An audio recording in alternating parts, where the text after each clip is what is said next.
La historia del cine en el mundo comienza a desarrollarse activamente en 1894 por Thomas Edison con la llegada del kinetoscopio, donde sus primeros espectadores se maravillaban con el solo hecho de observar por 30 segundos algunas imágenes en movimiento.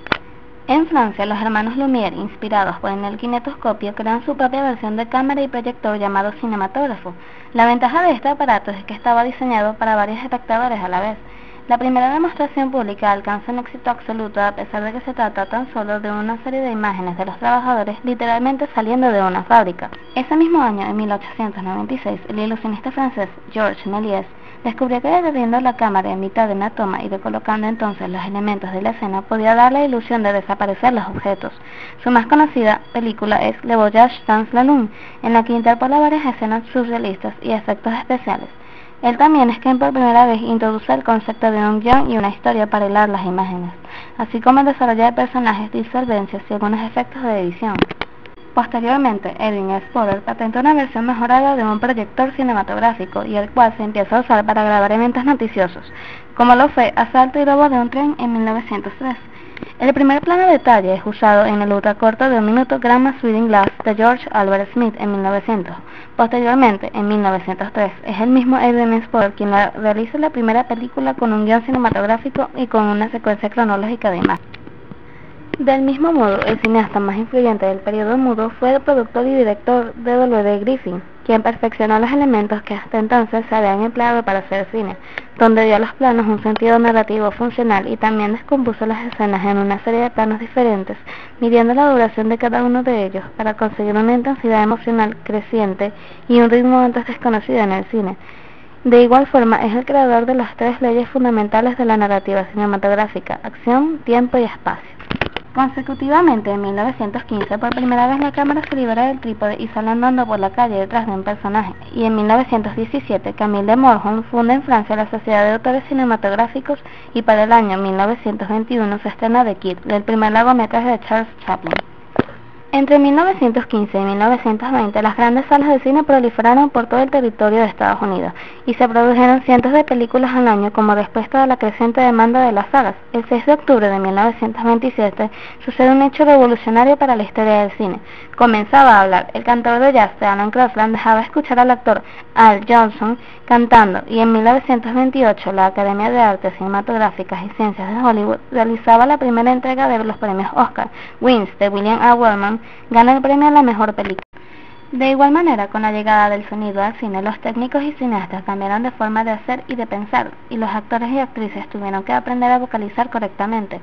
Todo esto coincidió con el crack económico de 1929, por lo cual las películas de esa época se dedicaron a producir títulos basados en los géneros fantásticos, la comedia, el musical o el cine negro, con el fin de exhibir productos escapistas. El primer largometraje a color llega en 1935 con la película La Feria de las Vanidades de Robert Mamoulian, aunque artísticamente su plenitud se consigue en el film de Victor Fleming, Lo que el viento se llevó. En 1936 se realizan las primeras tomas en cámara lenta en Olimpia de Leni Riefenstahl, y al año siguiente, en 1937, se estrena Blancanieves y los 7 enanitos, el primer largometraje de dibujos animados de Walt Disney.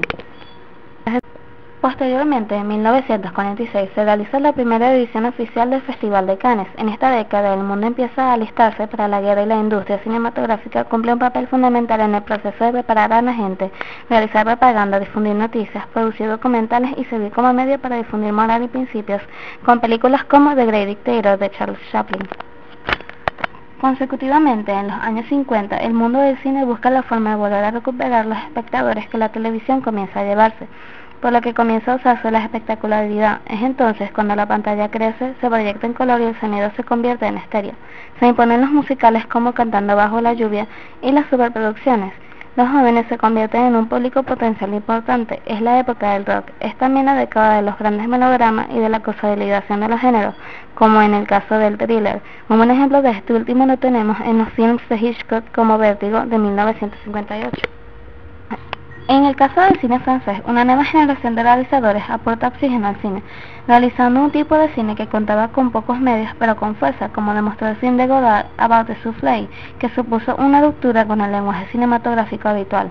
Paralelamente aparece el cinema verite, de tendencia documentalista, que busca adaptar la vida tal como es. En la década de los 60, en Latinoamérica, de la mano con lo que se hace en el resto de países subdesarrollados de los otros continentes, como consecuencia del proceso descolonizador de los 60, se presenta lo que actualmente se conoce como el cine del tercer mundo. En Estados Unidos, en esa misma época, comienzan a surgir unos cuantos cineastas inquietos también por hacer un nuevo cine narrativamente más independiente, creando el cine underground. Paralelamente, algunos géneros que requieren grandes inversiones, como las superproducciones o los musicales, ofrecen sus últimas grandes muestras. A finales de los años 70 se impone la recuperación de la superproducción desde el punto de vista de la calidad y de la rentabilidad, con películas como La Guerra de las Galaxias de George Lucas en 1977. En la década de los 80, las películas con muchos efectos especiales prueban atraer a los espectadores hacia la sala oscura. Frente a este cine consumista aparecen autores más preocupados por los temas políticos. También son tiempos de grandes melodramas y de recuperación de la comedia. En esta última destaca Woody Allen. Esta década se caracteriza también por el sinnúmero de películas con secuelas de una deplorable calidad, como Rocky II. Comenzada la década de los 90, a los géneros tradicionales se le suma la sexualidad como ingrediente importante en diversos films. Además, los actores infantiles intérpretes de películas familiares. Por otra parte, la comedia española y el resurgimiento del cine latinoamericano han marcado durante estos años la cinematografía hispanohablante. Llegados a los 100 años de cine, el procedimiento basado en la fotoquímica se alía con las nuevas tecnologías electrónicas y de los estudios salen películas donde el ordenador ha tenido mucho que ver en el proceso de obtención o manipulación de imágenes.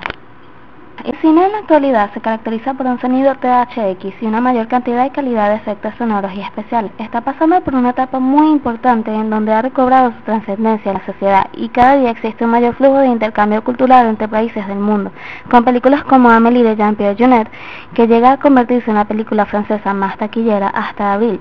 El cine hoy es más abierto, más realista, más ilustrativo y tiene mucho más de realista, además del cine que denuncia, que declama cosas que están mal en el mundo, sin dejar lo artístico en cada especialidad.